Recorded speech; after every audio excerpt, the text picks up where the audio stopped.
Close your eyes. Imagine it's the middle of the night. You're not in your bed, you're not in your home, and you're not safe. The air is heavy, thick, with the scent of wet stone, damp earth, and the suffocating silence of centuries. You reach out, but your hand brushes against something cold, rough, and unforgiving, a solid stone wall. You try to move, but there's a heavy metallic rattle. You realize, with a sudden sinking dread, you are not alone in this darkness. Somewhere in the shadows, you hear the slow, rhythmic drip, drip, drip of water, and then, far above you, the heavy thud of iron-soled boots pacing the floorboards. You haven't been kidnapped by a ghost. You've been forgotten by time. You have just woken up as a prisoner in a medieval castle dungeon, a place where your identity, your wealth, and your name mean absolutely nothing. Tonight, the modern world is gone. The emails, the notifications, the stress, they don't exist here. Tonight, we are stepping into the cold, claustrophobic reality of a medieval cell. We are going to walk through those damp corridors, hear the secrets whispered behind wooden hatches, and discover the terrifying truth that in the Middle Ages, you didn't need to be a king to lose your freedom. You just needed to be in the wrong place at the wrong time. The guards are making their rounds. The torches are flickering out. The door is locked. Let's descend into the dark. Hey guys, tonight we begin in a place that absolutely nobody would have chosen on purpose. So dim the lights, get comfortable, maybe fluff up a pillow that has seen better days, and settle in. Tonight, you wake up as a prisoner in a medieval castle dungeon. Not a brave knight, not a wealthy merchant, not a king with 17 titles and a deeply concerning family tree, just a prisoner. A slightly damp prisoner. A prisoner whose morning begins with the smell of wet stone, stale straw, and the lingering disappointment of several previous generations. As always, take a moment to relax. The modern world can wait. The emails can wait. The notifications can wait. Tonight, we are traveling back to medieval Europe, where comfort was rare, sanitation was mostly theoretical, and castles had entire rooms dedicated to making unfortunate people regret their life choices. Close your eyes if you'd like, and imagine waking up in complete darkness. At first, you don't know where you are. The stone beneath you feels cold. Your neck hurts. Your back hurts. Actually, everything hurts. The straw mattress underneath you feels less like bedding and more like a collection of mildly aggressive sticks. You sit up slowly. Somewhere nearby, water drips. Drip, drip, drip. The sound echoes endlessly through stone corridors. For a few moments, that's all you hear. No traffic, no phones, no distant airplanes, only dripping water and silence. Then comes another sound. Footsteps. Slow footsteps above your head. The castle is waking up. Unfortunately, so are you. Now, when people imagine medieval dungeons, they often see enormous underground torture chambers packed with skeletons, chains, and dramatic lighting. Medieval reality was usually less cinematic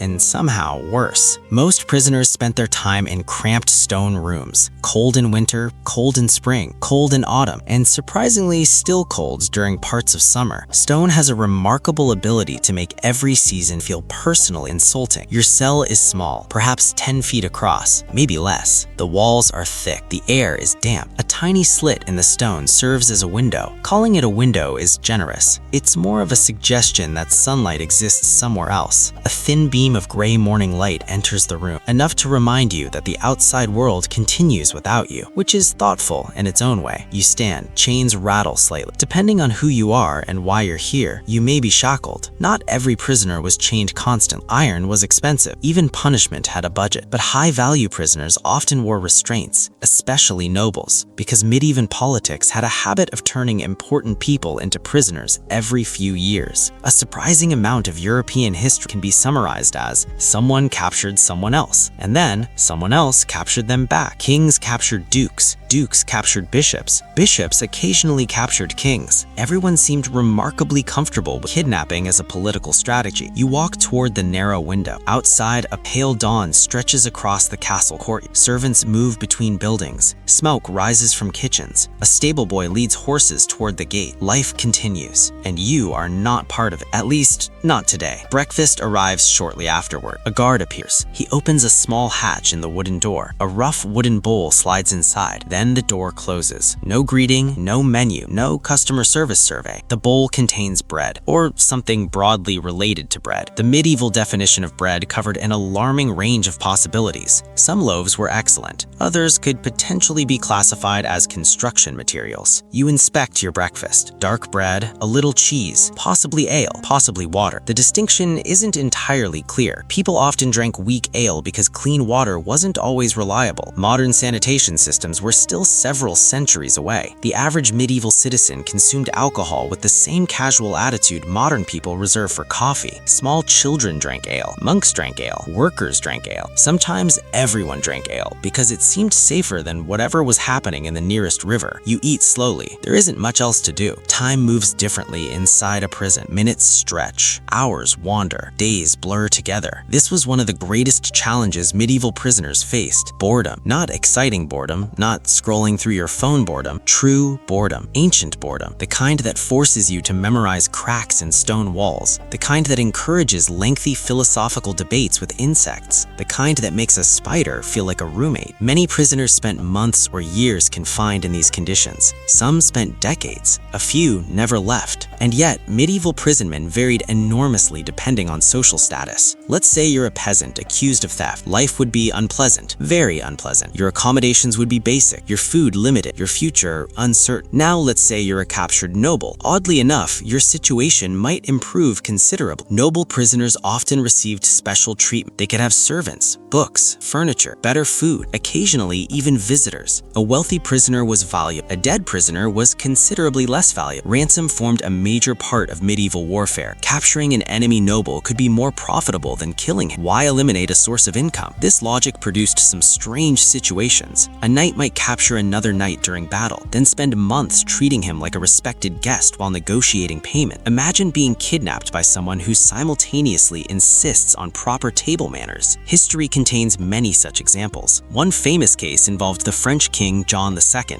Captured during the 14th century, he spent years as a prisoner in England. His captivity included hunting, banquets, and royal accommodations. Not exactly a luxury vacation, but certainly a better experience than the average dungeon resident. But you are probably not enjoying royal treatment. Your room remains damp, the straw remains uncomfortable, the bread remains suspicious, and somewhere nearby another prisoner coughs. The sound echoes through the corridor. You realize you're not alone. Few medieval prisons were silent. People talked, argued, prayed, sang, complained. Complaining was especially popular. Humans have always excelled at complaining. One prisoner curses the guards. Another recites prayers. Someone farther away appears to be having an extended conversation with himself, which, after enough weeks underground, becomes surprisingly understandable. Without entertainment, the mind creates its own stories, memories, daydreams, regrets, especially regrets. Prison offered ample opportunities for reflection. Every poor decision suddenly gained new importance. Perhaps you trusted the wrong person. Perhaps you backed the wrong lord during a local conflict. Perhaps you insulted someone with more power than common sense. A dangerous combination in any century. Above your head, the castle continues its daily rhythm. Medieval castles were busy places. People often imagine them as military fortresses, and they were, but they were also homes, government offices, storage facilities, symbols of authority. Entire communities could exist within castle walls. Servants cooked meals, blacksmiths repaired tools, clerks managed records, messengers arrived carrying news, animals wandered through courtyards, children played, nobles argued, and somewhere below all this activity sat prisoners, forgotten by some, remembered by others, waiting, always waiting. The waiting was perhaps the hardest part. Medieval justice rarely moved quickly. Trials could be delayed, negotiations could drag on, political circumstances could change unexpectedly. A prisoner's fate often depended on events beyond his control. A lord might die, a war might begin, an alliance might collapse. Suddenly, everything changed. Or nothing changed, and you remained exactly where you were, day after day, week after week, month after month. The sunlight shifts gradually across your cell. Morning becomes afternoon. The air warms slightly, not much, just enough to notice. You sit beside the wall and listen. The castle breathes around you. Doors open, doors close. Voices drift through corridors. Occasionally, laughter reaches your ears. The laughter feels strangely distant, like hearing sounds from another world, because in many ways, it is another world. Prison separates people not only physically, but socially. You become invisible. Life continues elsewhere. Feasts occur. Markets operate. Children grow older. Seasons change.